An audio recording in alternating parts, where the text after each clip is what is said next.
Hello, everybody. Welcome to Bad Big Games. I'm your host, Joseph. Today, we're going to be talking about how this E3 is Nintendo's to lose. So, with all that said, with all that out of the way, Future Joe, roll the intro.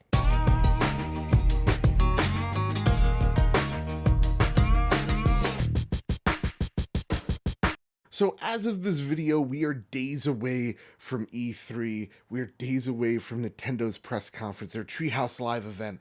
And the more and more, the closer and closer we get to E3, the more excited I get for Nintendo because it's been such a crazy ride for the past year with Nintendo. And though I could go into the predictions, I could guess what next new Smash Brother there is. To me, what's more fun is talking about the stakes, what's on the line for Nintendo at this E3. And before we get to what they need to do and what the stakes are, I want to talk about how we got here in the first place. Because last year, the Nintendo Switch came out and it was a firestorm of positivity. When the game console launched, it launched with possibly one of the best launch games ever, and that is the Breath of the Wild. And since then, it's been on fire ever since. Last year was an awesome time to be a Nintendo fan because it felt like vindication. And even for a person who fell out for years with Nintendo, it felt like a renaissance period of the company. It seemed like every single month you had a reason to get excited for Nintendo. You had Breath of the Wild, you had Mario Kart 8 Deluxe, sure it's a port, but you had ARMS, you had Splatoon, you had Mario Plus Rabbids, you had Mario Odyssey, you had so many games. It seemed like almost every month there was something there to get you pumped. And it was a great year to be a gamer. The Nintendo Switch saw way more action than any other console I owned. And so coming into 2018, you're like, okay, Nintendo's gonna every other month, right? Or every single month, I'm gonna get something. We're gonna get Kirby. This is awesome. And it hasn't really been that way this year. At least when it comes to the first party must have Nintendo games, it's been kind of barren. You've gotten your Kirby, you got Labo. Other than that, it's been kind of empty. Now, when it comes to Nindies and indie developers, you're doing fantastic. But when it comes to the must have AAA games, it's been kind of barren. And if you are a Wii U owner and you supported that console, I understand the frustration seeing port after port, though the ports are selling fantastic. I would see and I do get the sense of frustration from, hardcore Nintendo fans that go, okay, enough with the ports. I want to see something new. And I think going into E3, Nintendo understands that. They understand that this has been a content like year or light year, so they want to come out swinging. And I think with Smash Brothers and Pokemon, you have all eyes on you. Smash Brothers is an evergreen title, just like Mario Odyssey, where the game will sell well at launch and it will continue to sell well until they stop making the console itself. Same with Pokemon. Pokemon's one of the highest selling exclusives Nintendo has. It's actually the second highest exclusive Nintendo has. So that's awesome. You have casuals looking in because of Pokemon and Smash Brothers. You have the hardcore fans looking in because you're Nintendo. And now here's your opportunity. Seize it to say, hey, here's the hard sell. Here's why you need a Nintendo Switch this holiday season. And with that, no focus on Labo, for the love of God. Focus on Smash Brothers. Focus on Pokemon. Spend all your marketing dollars you can promoting these two games that are going to push those consoles out there to the public. You need to prove that Smash Brothers, this is the hard sell right here, is not a port. It's not a point 0.5.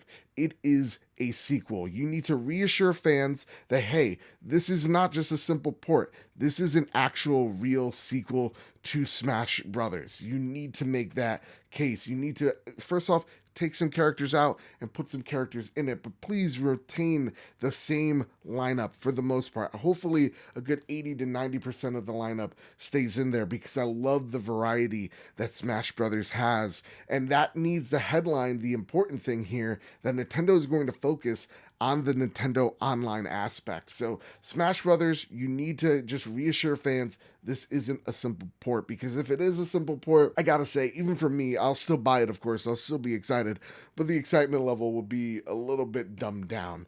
And with that, you then need to start announcing new titles. You need to start showing off games you talked about last E3, and you guys know what I'm talking about here. we need to see Metroid.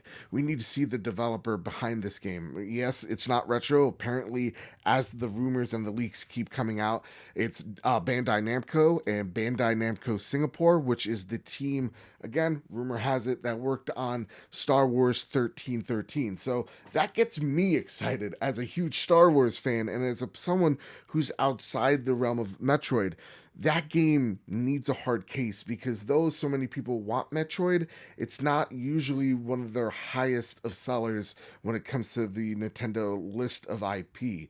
So you need to make it one of the games that is worth a damn by showing it off, by showing at least a good 2 minute trailer of this game. Show just a little bit of gameplay, show us what's going on, show us Samus, and then, yeah, let's move on to the next game, which is, I think, and I think we can at least confirm this at this point, Star Fox Grand Prix is real.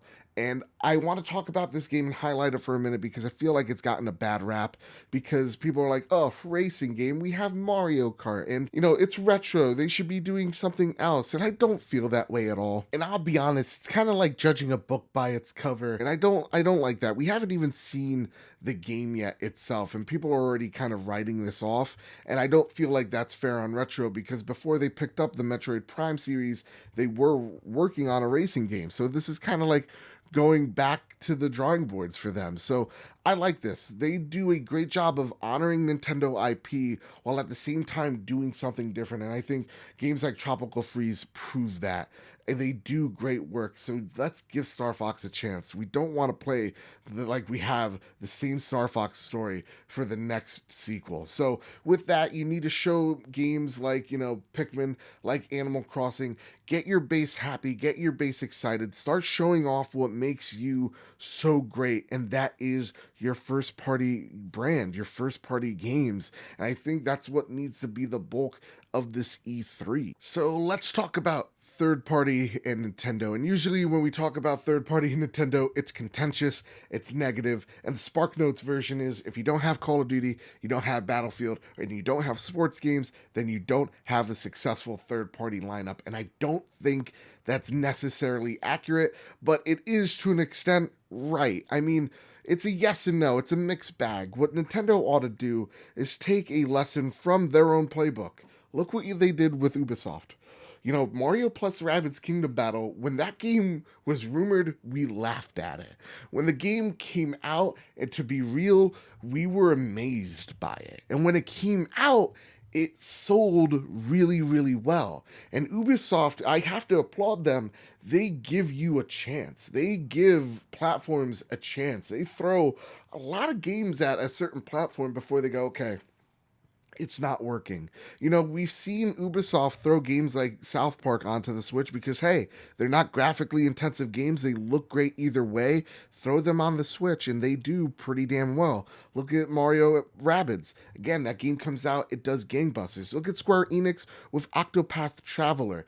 You can do big things with third party and them not necessarily being Call of Duty or Battlefield. You just got to make them creative and people will come.